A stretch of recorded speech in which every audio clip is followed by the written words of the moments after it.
around my boyfriend doing the dirty with his gay best friend. My boyfriend moved in with his gay best friend 6 months ago. Here's a little backstory. My boyfriend and I have been together for almost 2 years. My boyfriend is a social butterfly. He has 1,000,001 friends. I got used to this very quickly because most of them were female and a lot of them were gay. They actually became my friends too in some cases.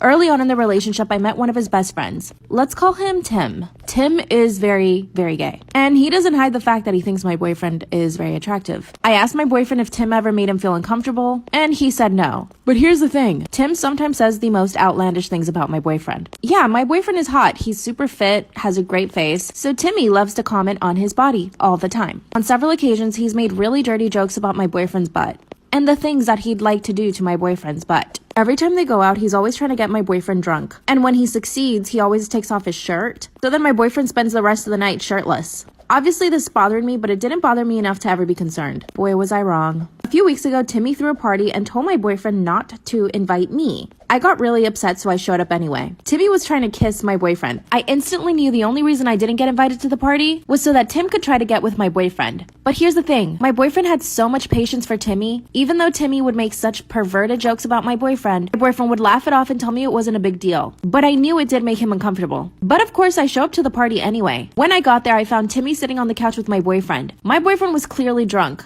and Timmy was trying to kiss his neck. As soon as Timmy saw me, he got up from the couch and asked me what I was doing there. He said that it was a boys only party. When I looked around, it actually was. There were no other women there. I told Timmy that I was going to take my boyfriend home, and he said that I was overreacting and that my boyfriend was just having fun. I walk up to my boyfriend and he is so drunk, he doesn't even recognize me. I grabbed him and got him out of there. The next day, I told my boyfriend that Timmy was trying to kiss him when he was drunk. But of course, my boyfriend defended him. And my boyfriend confessed to me that he knows Timmy has a crush on him and that he's basically his best friend out of pity. Then my boyfriend actually told me I needed to stop being a bitch to Timmy. That's when my boyfriend basically told me I needed to stop being a bitch to Tim. I decided to ghost my boyfriend for 2 days because I was so upset at him. But here's the thing, my boyfriend was ghosting me too. So I decided to go over to his apartment because I hadn't heard from him in 24 hours. My boyfriend had given me a key to his apartment, by the way. But before I put in the key to unlock the door, I hear moaning sounds coming from inside. I instantly knew what was happening. Quickly unlock the door and find my boyfriend getting banged on the couch by his gay best friend.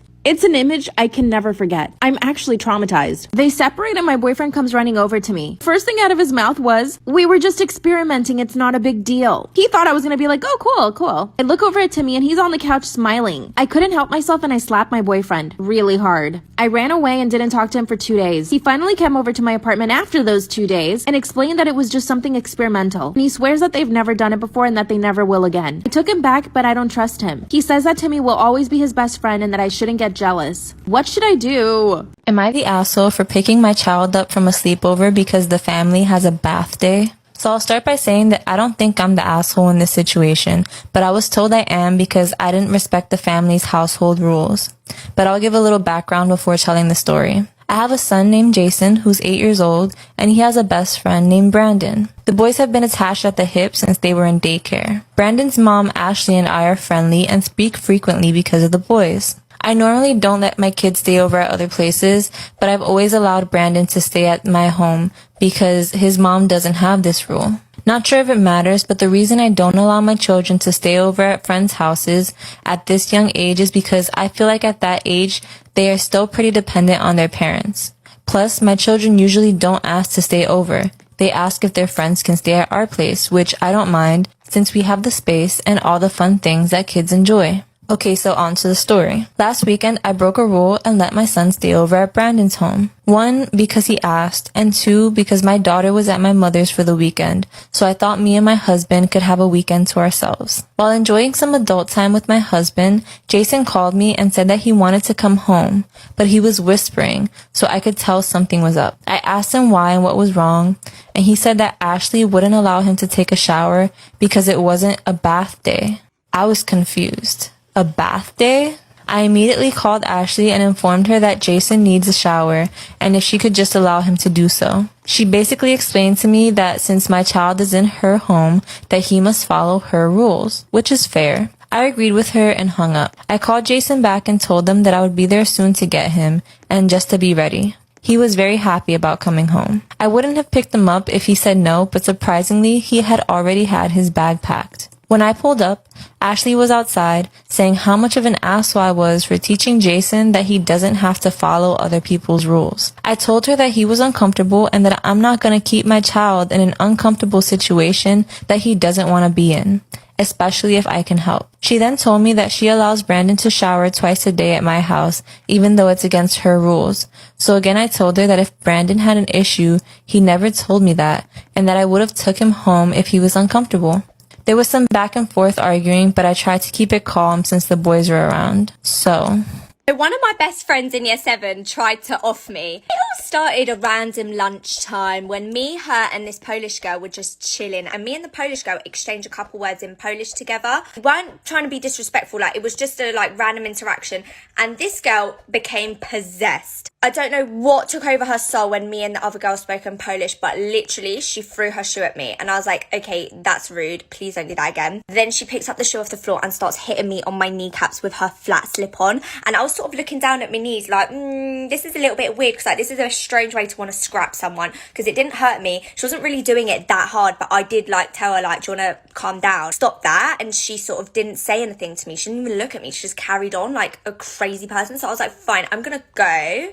So then I walk away, and then she's walking after me, and I'm like, this is a no. So I start walking faster, and she starts walking faster. Then I start running, and she starts running. You kind of get the gist of this. I ran away from her. I was faster than her. Thought I got away from her. Didn't get away from her. We bumped into each other again.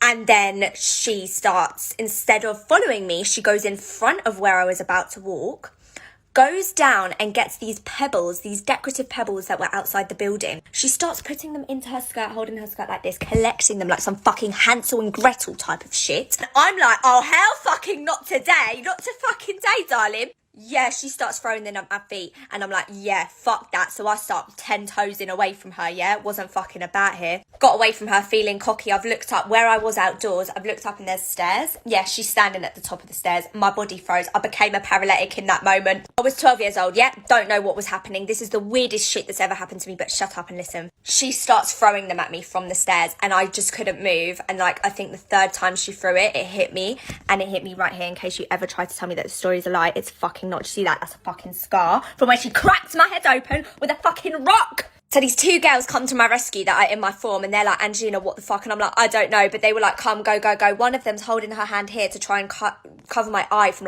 blood going in my eye. This is kind of nasty, but I'm not going to go into details. But yeah, it was nuts. I get to student services, to the medical room, and they're trying to sort of stop the bleeding. But I did have to go to A&E. Before I went to A&E, my dad came into the school, and not a snitch. It wasn't in my life. And I don't know why. You went on holiday. You were in the learning centre, excluded.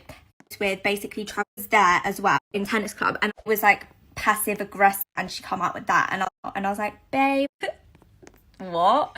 And she was like, no, Angelina. I'm like, this is what she. The girl got excluded permanently. Ending I either abort or let her adopt area, and I still saw her sometimes, but she never spoke to me. She just looks at the floor. I don't know. It was so weird. This whole story is so fucking weird.